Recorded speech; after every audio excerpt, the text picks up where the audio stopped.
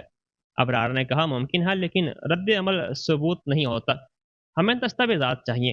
انہوں نے سیدھا لاہور کی اس بینک شاخ کا رخ کیا جہاں جائیداد کی درخواست جمع ہوئی تھی۔ ندا نے پہلے بھیجی اپنی اعتراض کی کاپی دکھائی اور درخواست نمبر دی۔ برانچ مینیجر نے ابتدائی رازداری کا بہانہ بنایا، لیکن جب ندا نے خود کو مشترکہ جائیداد کی مالک بتایا اور تحریری طور پر کسی بھی رضامندی سے انکار کیا تو معاملہ سنجیدہ ہو گیا۔ مینیجر نے کمپیوٹر میں تفصیلات دیکھی، اس کا چہرہ آہستہ آہستہ بدل گیا۔ اس نے کہا درخواست ابھی حتمی منظوری تک نہیں پہنچی، لیکن جائیداد کی تشخیص اور بنیادی دستاویزات کی جانچ ہو چکی ہے۔ ندا نے پوچھا درخواست گزار کون ہے؟ مینیجر نے کہا بنیادی درخواست گزار نوید احمد ہیں، آپ شریک مالک اور رضامندی دینے والی فریق کے طور پر درج ہیں۔ ندا نے کہا میں نے کوئی رضامندی نہیں دی۔ مینیجر نے کچھ صفحات پرنٹ کیے اور ندا کو دکھانے سے پہلے شناخت کی تصدیق کی۔ ایک صفحے پر ندا کے نام کے نیچے دستخط تھے اور دور سے وہ اس کے دستخط جیسے دکھائی دیتے تھے، لیکن ندا برسوں سے کاغذات پر دستخط کرتی آئی تھی۔ اس نے فوراً ایک فرق پہچان لیا۔ اس کے اصلی دستخط میں وہ آخری حرف کے بعد ہلکی اوپر اڑتی لکیر بناتی تھی، جبکہ یہاں لکیر سیدھی کٹ کر ختم ہوئی تھی۔ اس نے کہا یہ میری تحریر کی نقل ہے۔ ابرار نے دستاویز غور سے دیکھا، اس میں کسی پرانے دستخط کا اسکین شدہ ورژن دکھائی دے رہا تھا۔ دوسرے صفحے پر الیکٹرانک تصدیق کی معلومات تھی، جس میں درج موبائل نمبر ندا کا نہیں تھا۔ آخری 4 ہندسے اس نے پہلے کبھی نہیں دیکھے تھے۔ اس نے پوچھا یہ نمبر کس کا ہے؟ مینیجر نے کہا یہ شریک درخواست گزار کے متبادل رابطے کے طور پر درج کیے گئے ہیں۔ ابرار نے نمبر نوٹ کیا۔ اسی وقت پری کا دوسرا پیغام آیا۔ اس نے نمین بلڈر کے عوامی کاروباری پروفائل سے کریمہ کا نمبر ڈھونڈ لیا تھا۔ آخری 4 ہندسے وہی تھے۔ ندا نے اسکرین ابرار کے سامنے رکھ دی۔ کمرے میں کچھ لمحے مکمل خاموشی رہی۔ اب معاملہ صرف نوید کا بیوی کے دستخط کی نقل کرنا نہیں تھا۔ درخواست میں ندا کی شناخت سے متعلق تصدیق کے لیے کریمہ کا نمبر استعمال کیا گیا تھا، جس کا مطلب تھا کہ کریمہ صرف نوید کی محبوبہ نہیں تھی، بلکہ وہ اس عمل میں سرگرم تھی جس کے ذریعے ندا کے گھر کو قرض کے لیے استعمال کیا جا رہا تھا۔ مینیجر نے گھبرا کر کہا ہمیں اس درخواست کو فوری روکنا ہوگا اور اندرونی جانچ بھی شروع کرنی پڑے گی۔ ندا نے پوچھا قرض کی رقم کہاں جانے والی تھی؟ مینیجر نے اسکرین دیکھی اور کہا مجوزہ تفصیلات ایک کاروباری کھاتے میں بیچی جانے والی تھیں۔ ندا نے پوچھا کس کمپنی کا؟ اس نے کچھ لمحے ہچکچا کر کہا نوین بلڈ پرائیویٹ لمیٹڈ۔ ندا نے آنکھیں بند نہیں کی، اس نے کوئی حیرت ظاہر نہیں کی، وہ صرف کرسی کی پشت سے سیدھی ہو کر بیٹھ گئی۔ نوید نے اس کے مشترکہ گھر کو گروی رکھ کر کریمہ کی کمپنی میں پیسہ پہنچانے کا انتظام بنایا تھا۔ اس کی شناخت کی جگہ کریمہ کا فون نمبر لگا دیا گیا تھا۔ اس کے دستخط کی نقل درخواست میں چھوڑ دی گئی تھی اور اسے ہسپتال روکنے کے لیے اسی وقت چنا گیا تھا جب اس کے والد زندگی اور موت کے درمیان جدوجہد کر رہے تھے۔ جب سارے واقعات ایک واضح لکیر میں جڑ گئے، سوٹ کیس اسے گھر سے نکالنے کے لیے تھا، بدلا ہوا تالا اسے دستاویزات سے دور رکھنے کے لیے تھا، کریمہ کا گھر میں رہنا صرف محبت کا مظاہرہ نہیں بلکہ قبضے کا اعلان تھا، اور قرض کی درخواست اس منصوبے کا اصل مرکز تھی۔ ندا نے مینیجر سے کہا اس درخواست سے متعلق ہر کارروائی فوری روکی جائے، میری تحریری شکایت درج کیجیے، کسی بھی دستاویز کو تباہ یا ترمیم نہ کیا جائے، میں باضابطہ جانچ کا مطالعہ کر رہی ہوں۔ پھر اس نے ابرار کی طرف دیکھا، اس کی آنکھوں میں اب ذلت سے زیادہ وضاحت تھی۔ اس نے کہا نوید مجھے چھوڑنا نہیں چاہتا تھا، وہ مجھے استعمال کر کے بعد میں مٹانا چاہتا تھا۔ ابرار نے آہستہ سے جواب دیا، اور اب اس کے پاس یہ جاننے کا کوئی سبب نہیں کہ ہم نے کتنا پتہ لگا لیا ہے۔ ندا نے بینک کے میز پر رکھے اس دستاویز کو دوبارہ دیکھا جس پر اس کے نام کے نیچے جعلی دستخط چمک رہے تھے۔ اس نے فیصلہ کیا کہ ابھی نوید کو کچھ نہیں بتائے گی۔ جب تک وہ خود کو فاتحہ سمجھتا رہے گا، وہ غلطیاں کرتا رہے گا، اور اب ندا اس کی ہر غلطی کا حساب رکھنے والی تھی۔ بینک سے باہر نکلتے وقت ندا نے پیچھے مڑ کر شاہ کی عمارت کو دیکھا۔ بارش تھم چکی تھی لیکن سڑک پر جمع پانی میں دھندلے بادل الٹے دکھائی دے رہے تھے۔ کچھ گھنٹے پہلے تک وہ اپنی شادی کی سچائی جاننے آئی تھی، اب اس کے ہاتھ میں اس سے کہیں زیادہ خطرناک ثبوت تھا۔ اس کے نام پر تیار کی گئی وہ درخواست